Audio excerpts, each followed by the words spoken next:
Hello friends, आपके YouTube channel mister health में आपका स्वागत है। आज हम लोग फेरिंजाइटिस के बारे में बात करेंगे। फेरिंजाइटिस एक सामान्य रूप से गले में खराश के रूप में जाना जाता है, जिसमें गले के पीछे का हिस्सा में सूजन हो जाता है। इसके सामान्य लक्षणों में मुख्य लक्षण गले में खराश होना, इसके साथ निगलने में कठिनाई होना, दर्द, बुखार और गले में लालिमा हो जाना है। यूँ तो ये कहें, गले के पिछले हिस्से में सूजन को फेरिंजाइटिस कहते हैं। यह एक इन्फेक्शियस डिजीज है जो राइनोवायरस मेलेज्मा से होता है। इसके साइन एवं सिम्टम की बात की जाए तो इस प्रकार है।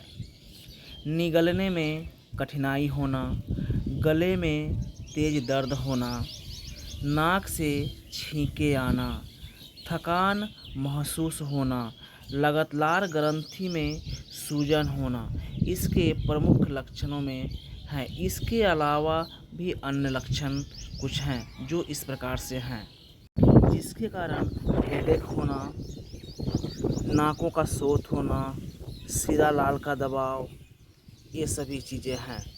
ट्रीटमेंट प्रोटोकॉल की बात की जाए तो इसमें सबसे पहले ऑगमेंटिन 625 mg सुबह शाम 7 दिनों तक दिया जाता है, जिससे काफ़ी राहत मिलता है। इसके अलावा एजिथ्रल 500 mg दिन में एक बार 7 दिनों तक लगातार दिया जाता है। ये दोनों एंटीबायोटिक में से किसी एक एंटीबायोटिक का ही उपयोग किया जाता है। दोनों एंटीबायोटिक का उपयोग साथ में नहीं किया जाता है।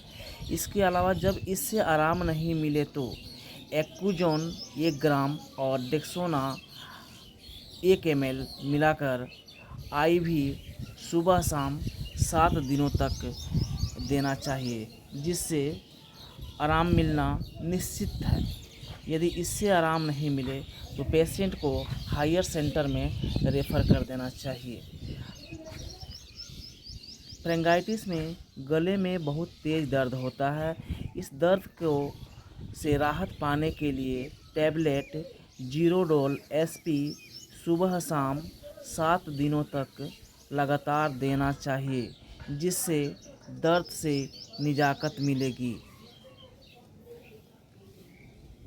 इसके अलावा एक टैबलेट जिसका नाम प्रेडनिसोलोन टैबलेट है, वह 10 mg का सुबह शाम 7 दिनों तक इसे लेना चाहिए, जो गले के इन्फ्लामेशन को कम करेगा। इसके अलावा गले में इचिंग होती है, उससे राहत पाने के लिए टैबलेट मोंटेर LC या मोंटिना L टैबलेट का उपयोग सुबह शाम 7 दिनों तक किया जाता है, जिससे गले की इचिंग, गले की खराश में काफ़ी राहत मिलता है। इसके अलावा टैबलेट सायरा-D का उपयोग करते हैं, क्योंकि जब हम लोग इतनी सारी दवाओं का उपयोग करेंगे तो हमें पेट में गैस का इरिटेशन होगा, जिससे काफ़ी समस्या हो सकती है। इसीलिए सायरा-D सुबह खाली पेट लिया जाता है। इसके अलावा इस चैनल पे अनेक हेल्थ टॉपिक पड़े हुए हैं, उसे पढ़कर आप लाभ हो सकता है। Thank you.